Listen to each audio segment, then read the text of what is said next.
Hello and welcome to this episode of FinTech Focus TV, brought to you by Harrington Starr, global leaders in financial technology recruitment. Head over to the Harrington Starr website today, where you'll be able to download our brand new documentary, The Era of Convergence, which charts the merger of traditional and decentralised finance. You'll also be able to see our new magazine, The Financial Technologist, with the top 1% Workplace Awards. Enjoy the show and we'll see you soon.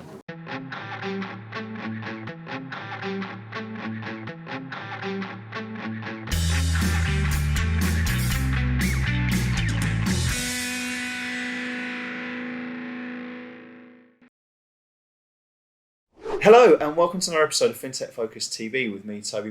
Today I'm absolutely delighted to welcome back in person for the first time in, probably about 4 years now since we've seen each other in studio. I know we've done lots of online beforehand. Virtual. It's great to be. But Roy, it's absolutely brilliant to see. And we get to shake hands. We get to shake hands and no toe tapping or elbow bumping or whatever the fab was at that sort of stage. But you're doing well, right? Doing all right. Keeping score of everything, trying to stay afloat. Well, that's a very modest way of putting everything that I've been reading about the business at the moment. It's been one of the great success stories of the last few years. I remember us talking pre-COVID about where everything was going back in the studio, as we said beforehand. We spoke right at the very starts of COVID about how you guys were progressing and the acceleration that went in through the business there. We caught back up a year later and heard about the Series B and how you'd done a fantastic raise there. And I understand very recently you've announced the Series C as well. So tell us a little bit about that. Yeah. Listen, it's interesting. You say success, I call it survival. It's a different version of the same reality. Well, maybe it's the same thing, right? But I mean it with sincerity. Success I measure at the end, and I don't even know what the end is. The end is when a company is profitable. The end is when a company exited. The end is when a company is continuously sustaining and growing itself. So I take less pride in those interim milestones. For me, like, they're necessary parts of survival. It's like growing up. Mm-hmm. You have to go through adolescence. When you're going through it, you think it's great. You look back and all you see is photos of yourself full of zits on, how did I even survive that age? So yeah, there's these steps and milestones you have to do. When we announced Series C, our lead investor was Westcap. And they've arranged for us to have a picture taken at Times Square. They had the NASDAQ board and they have a partnership and they announced our investment. So you stand there, we brought the company and we took a photo. And on the big Times Square board, it was well done, AccessFintech. Till literally the last day, I wasn't going to go. I said, it's nice, but it's not a win. It's just a milestone. And then in the last second, I decided to go, and it was an absolute rush. It was phenomenal. Yeah. So you got to celebrate those wins, but you got to take it in proportion. It was great to get Series C under our belts. It was great, especially considering the market where we were. It was both a vote of confidence from the industry, but also just allowed us to carry on where we are, and it took a longer time than usual. And it was very disruptive. Yeah, so happy to celebrate it, but that celebration was a day. So I think this is really, really interesting. And there's so much to unpack from that opening statement that you just made from there about the journey and celebrating success and all that. But let's go back to the differences of Series B at a time there where people would probably say it's even more extraordinary to raise at that sort of stage. It was it was done during COVID. I remember talking to you about that sort of journey. I remember you talking to you about not necessarily being able to meet investors in person, etc., etc. That was a fascinating journey. This time out again, you start the raise at probably one of the greatest times economically in accessibility to cash that we've ever seen. And there were loads of companies raising at the back end of 21. A lot of investor pent up aggression, ready to put it into it. And then almost at the turn of the year, we see that sort of excitement turn into there's something on the horizon here, and we see changing headwinds in terms of macroeconomics and the Ukraine situation and everything in between, everything that we know that's going on in the marketplace, and that sort of changes the appetite of various investors and the levels of due diligence that are necessary. So tell us about this Series C journey and what some of the things you picked up, what some of the things you learnt were, and how it was different from your Series B experience. Yeah. So I would say my tip to the market is follow our fundraising cycles. When we go out to fund, short the market. We always seem to be funding when the market takes a nosedive. When we did our Series B, it was the 3 weeks during the pandemic, that the market took an absolute nosedive. Yeah. and we were about to close the round, and investors at the time, our future investors, freaked out and were saying we're going to close the books. We don't know what we're going to do. And then the market went on a bull run that was just endless. This round we closed it in the middle of the financial correction. We sold our previous company, Triana, a month before Lehman happened. Yeah. And we raised money for that company just as dot-com bubble burst. I mean, literally, the correlation is uncanny. It's like, so follow what we do, and when you hear we're about to go out and raise money, just go short the market. There you go. You don't need to be an economist just to follow your journey, right? Yeah. It was a fascinating journey in the process, and it takes a lot of resilience to do that. But the challenges were different. Series B, like you said, it was an unknown. Well, now we're in a correction, and people have seen corrections before. Yeah.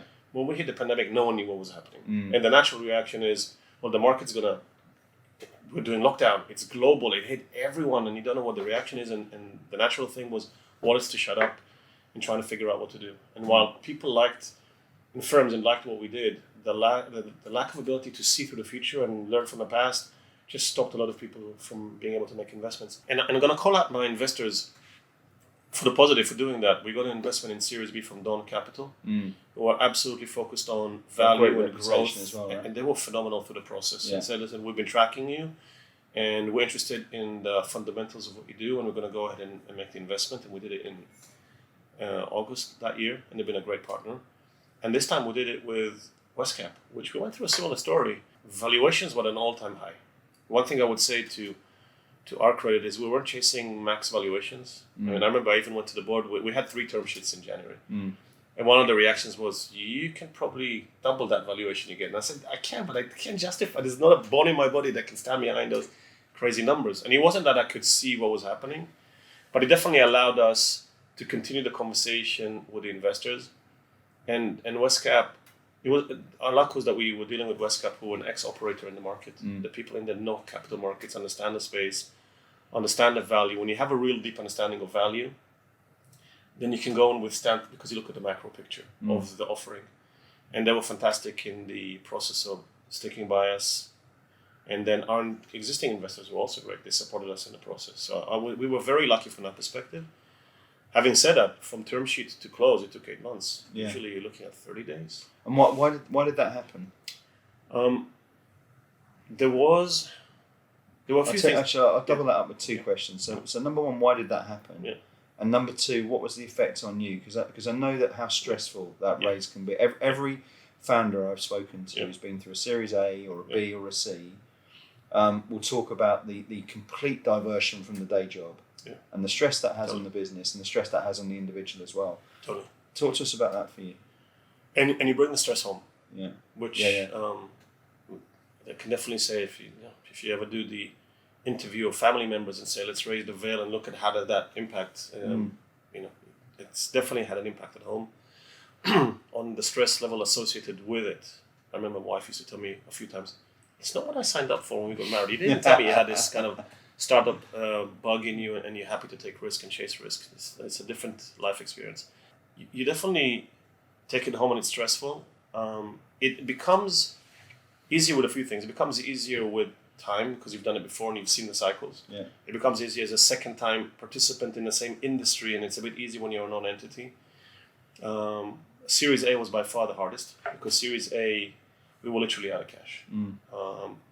And we were starting to fund ourselves, our own employees' salaries, not even just ourselves, but we had to fund everything. And that was a very stressful time. That was from when you drop the boundary between personal health and mental health and work stress, that was a direct correlation to literally the physical health. It was very, very stressful times.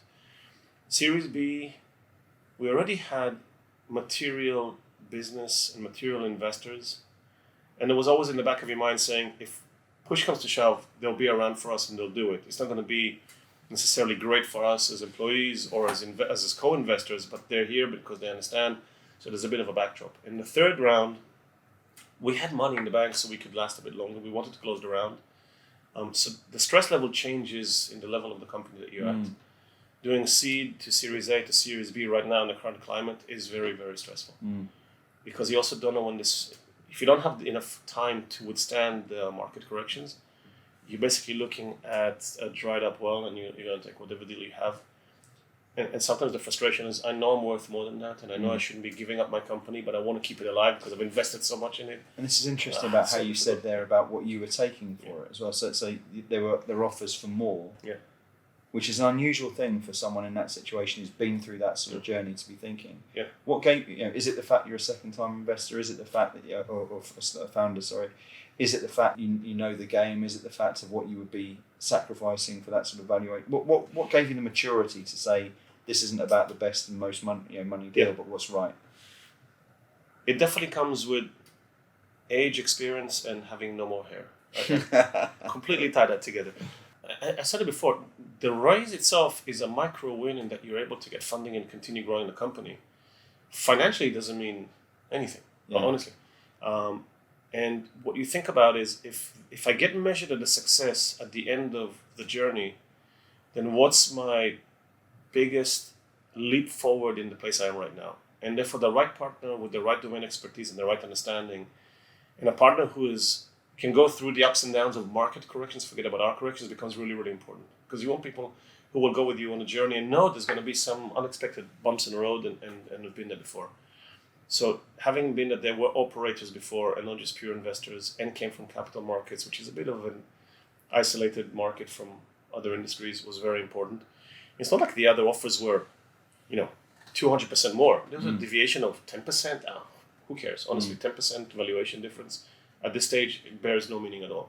So when you have enough offers and you feel like you're pricing yourself at a certain point in the market and you feel comfortable that you're within a fair region, then you start quantifying other components into the transaction. So on that side, having the domain expertise and the board member that we gained from Westcap has been phenomenal as an ex-operator. So that's been fantastic for us. Having said that, it took us ages to close the deal.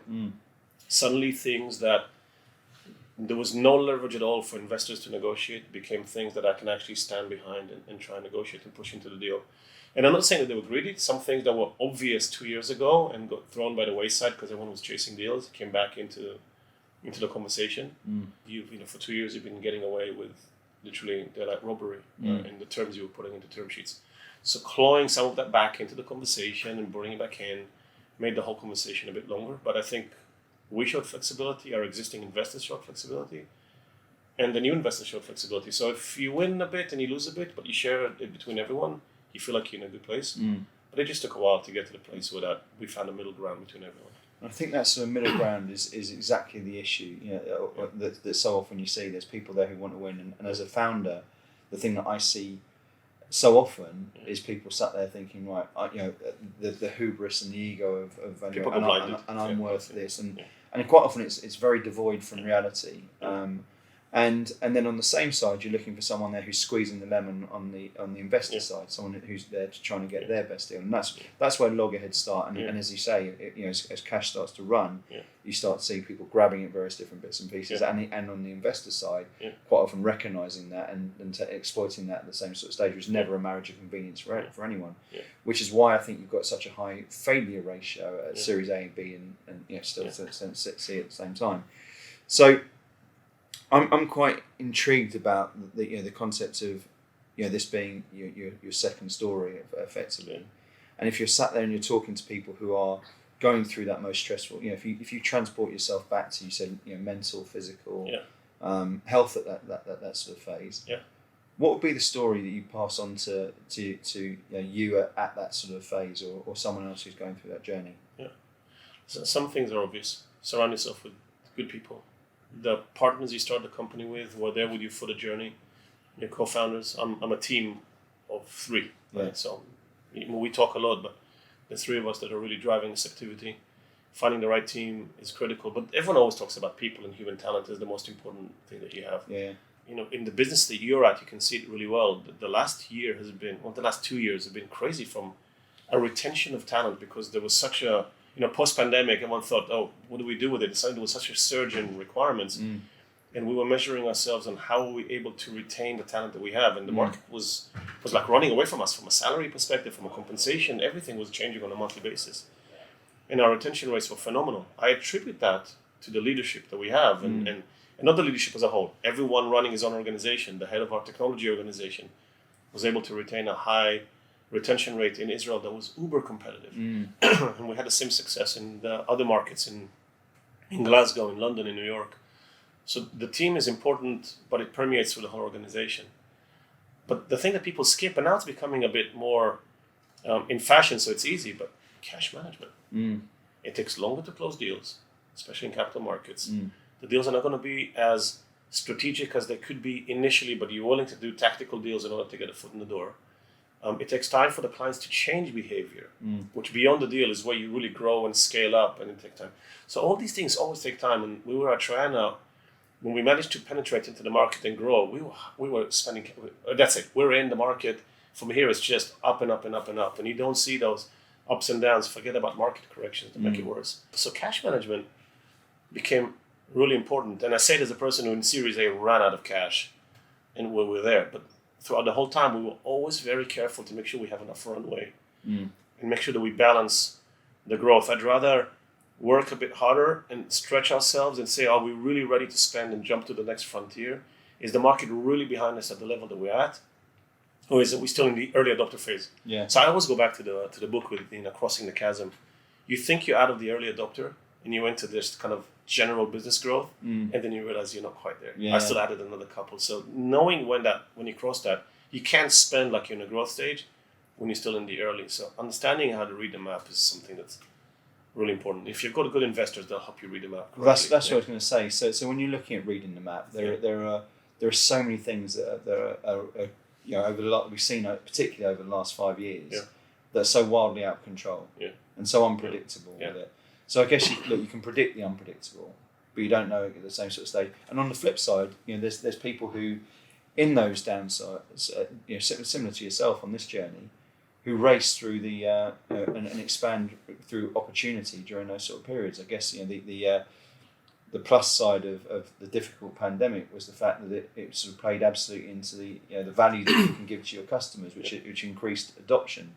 So it's also then this sort of interesting juxtaposition of increased opportunity, and that comes back to, again, you talk about the appetite for risk and the founder's journey, etc., etc. Saying, right, there's this upside. Here's my cash position. If I miss out on this, I could turn this into all of this, into that, etc., etc. But then you don't know what's going to come behind it. So, tell me some of the things that you pick up on that to allow someone to not be too, because there's two elements of this: there's being too conservative and missing out on opportunity, and having almost too slow a burn, and then there's other businesses which become hugely loss-making and huge growth modes at the same time, and just play it completely poorly. And we've seen a lot of that recently in particular. So I'll take it from a few angles. First of all, we really believe in the value of what we do. But we're building a network. So the question is, how do you grow a network? So when we talk about risk-taking, we were happy to define a freemium model that allows participants to come on for free and then grow to where the value is. But when they go on for free, we still incur a lot of expenses. I'm running an infrastructure, I'm operating, I'm in the cloud. I am the operator of the network.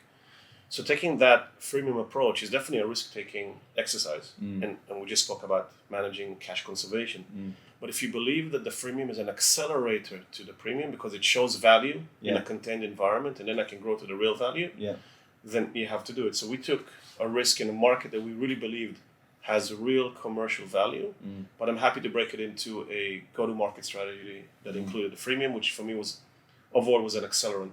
But a lot of people said, why are you giving it for free? And for me, because actually overall the deal time will be quicker if I do that. So short-term, long-term balances. So that's one thing that we did. But what was important, we always knew that we have real material value to our clients. So it's a stepping stone onto getting there. The thing that was confusing, cash was literally free for 2 years, and you blinded participants. And you see it in FTX, 32 billion wiped. You see a lot of companies that IPO that lost 70%. You look at Facebook and you look at Google, the corrections they've had.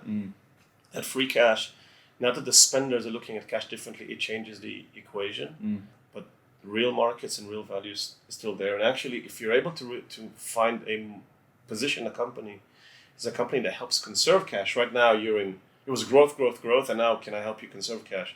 If I can help conserve cash, and if I can help conserve cash and should give you growth, even better. But suddenly that becomes something that gets gets a premium in the value. What are you going to help me actually extract more out of my expensive capital that was literally free for? That's an important part of it, isn't it? I had Outward VC on here recently, and they talked about the value of beyond money that the right VC can have. Yeah.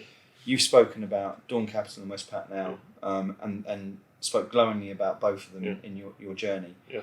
And I think this is an incredibly important part of this to the success of a Series A, the success of a Series B, the success of a Series C, is the value of those partners and making the right choice. And I see investors making the wrong choice, obviously, in who they invest into at various different stages.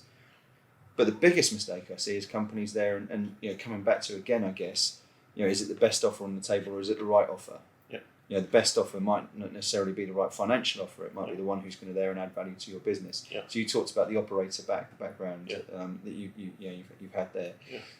If you were to go back and speak to people again who are going through raise at any of those series, and you're saying when you're looking at investors, and there's three things that you think you should be looking at in making that right call, that fundamental call, that call that can make or break your business quite literally. Yeah. What would you pass on as advice there? They really need to understand what it is that you're building. We build a network. A network is not just SaaS. SaaS is one thing. Network is a derivative of it, but it's different. And the accelerance is different. The hockey stick is different. The time you get, how do you build it? When we would speak to participants who've never been involved in networks, I could feel like I'm going to be in friction with them from the first board meeting to the last one because we're going to try and build a network and they're going to look at us as a different business model. So one thing about that is important. If you are vertically aligned, so right now AccessFintech is capital markets. We have aspirations to have Access Healthcare and Access Education and manufacturing because the problem we solve is a supply chain problem. So without even going into it, it repeats itself, but every time you repeat within a vertical. If you're going into a vertical and people and your investors don't understand the vertical, it's the other challenge. Because they're not going to help you with talent necessarily. Yeah. And when you look for specific kind of talent, they might come in with a more generic approach of software, and I'm like, but I need to sell to a specific market, and there's buying triggers and the spending process and the budget planning. It's such a unique. So you want to look for vertical experience. And I go back to operators, people who have been on the other side of ups and downs and run companies or been in companies in the ups and downs.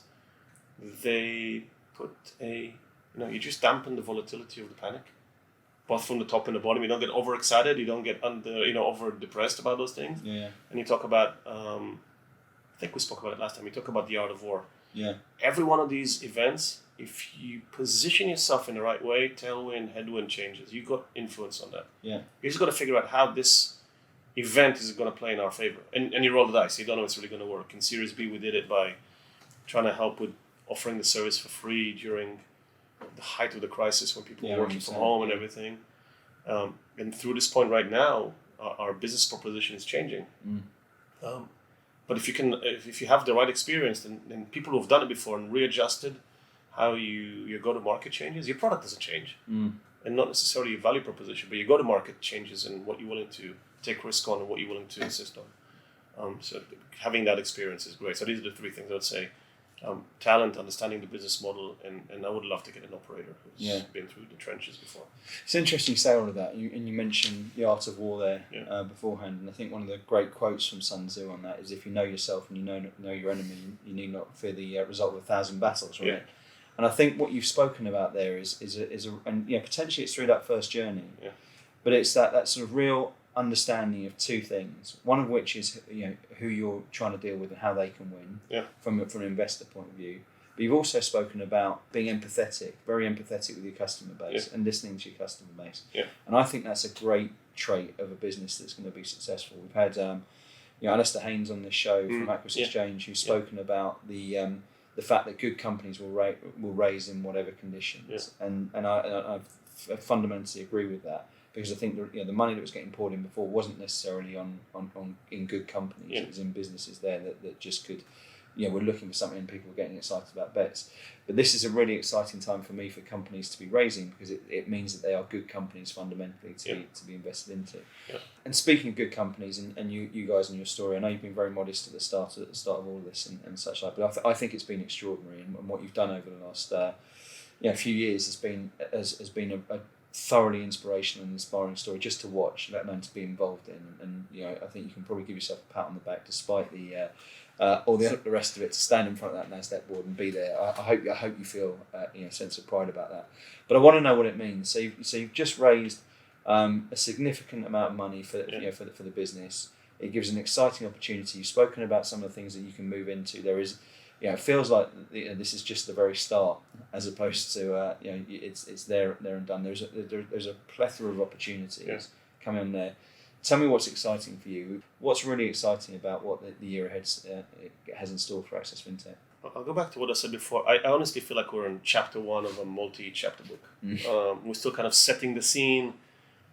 Who are the bad guys? Who are the good guys? Who was the hero and the heroine and everything that we do in there? It doesn't feel like we're out of it. I think we have now, a few years in, understand who we are better, what value we bring. And more than anything, are able to articulate it in an ROI language that becomes much more transactional with our clients. So I'm looking to be a lot more transactional in that I give clear value and can stand behind that and then say, listen, and this is why we're important to the industry, because there is real value in there. Up until now, a lot of the value was like here, in your belly. You felt it, but you couldn't quite put the numbers behind it. Today we can actually go back and say, especially with what's happening with interest rates, it makes the whole story more compelling. So then, when you get to that point of transactional, the next thing is, what are my clients really extracting value? I know I'm bringing value to the table. Are they extracting that? So the next thing is value extraction. I don't own that one as much as I'm in building a product. Building the product, I own beginning to end. Extracting value is when the partnership with the counterparty, with my client, begins, because they have to change behavior. And that's much harder. So we're in the point where I'm finishing that behavioral change and I'm starting to see the win. So people who did jump in at the beginning are now extracting value.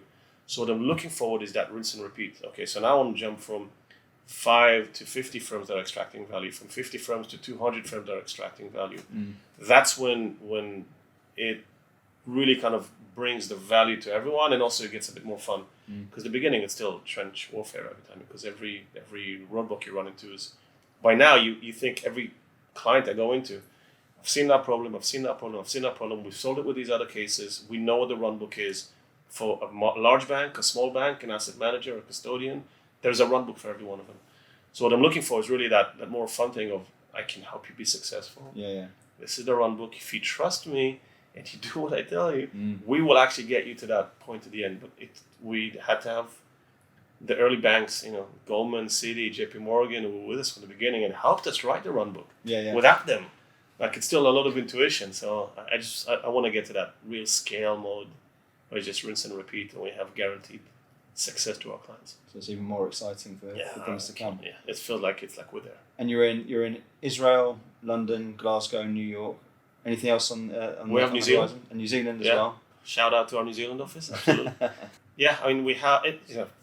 Employment really changed and work style really changed. We have a lot of people working remotely. We have a lot of single town offices or single employee in a town offices, especially in the US. But now it's people seek back that human touch. So, connectivity again, isn't it? It's noticeable, I think. Yeah, we're not forcing it at all.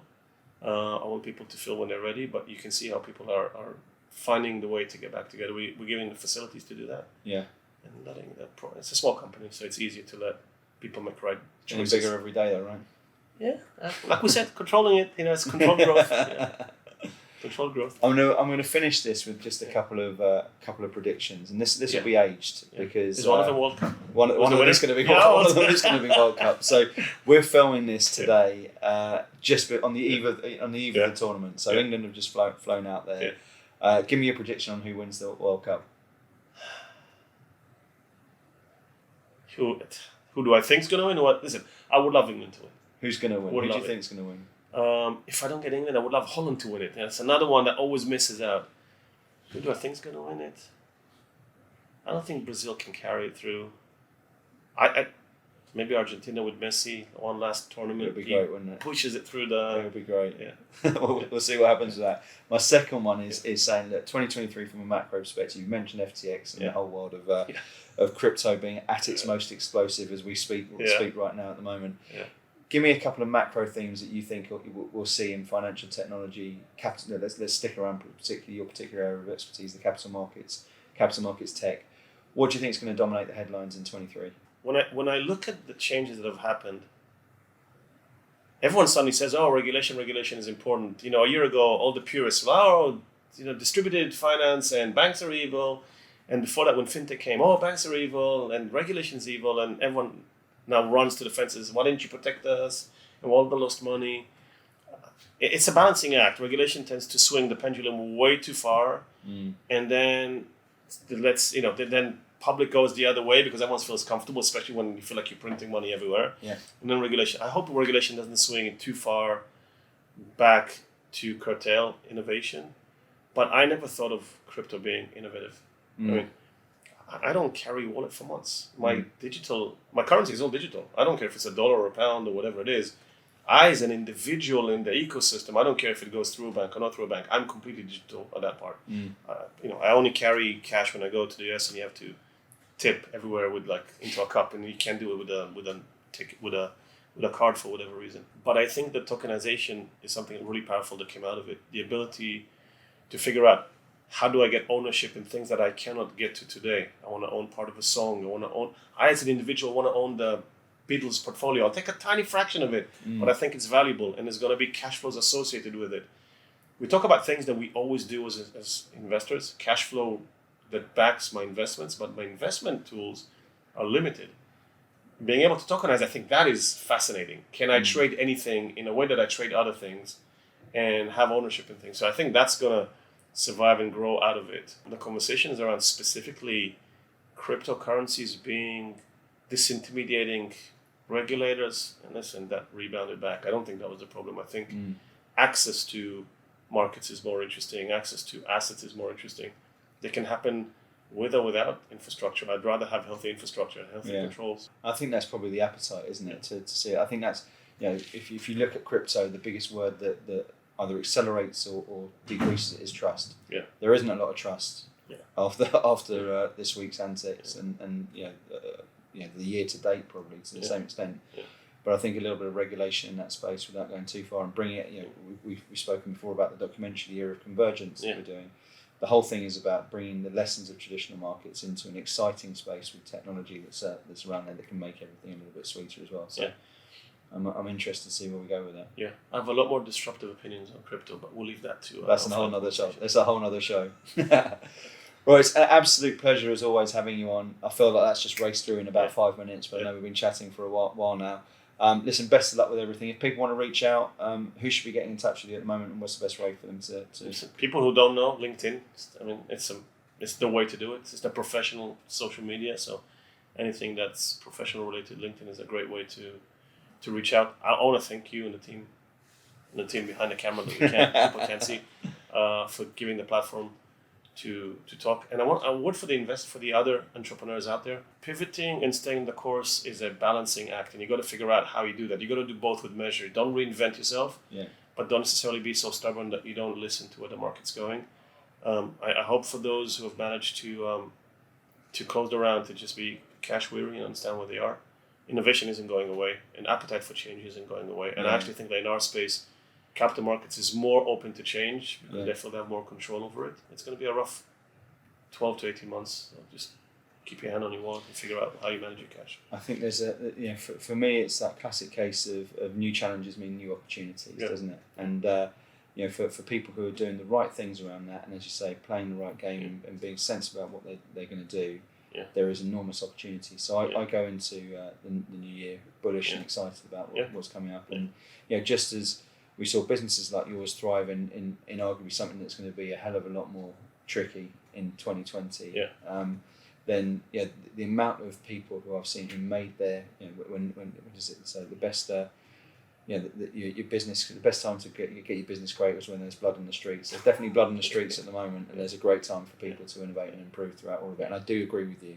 But right now we're seeing a marketplace in financial technology that is hungry for efficiency, for productivity, for innovation that makes things better, and that I find incredibly inspiring and exciting at the same time as well. And I've got nothing more exciting than your business. I think it's done a fantastic job. I really look forward to seeing what you're doing next with this next phase of it all, and I look forward to speaking on the next show we do with you about what other great things you've done by that time too. Well, it's been an absolute pleasure. Thank you very much. Thanks for coming on the show. Thank you. Thank you all for watching. We'll see you soon in another episode of FinTech Focus TV.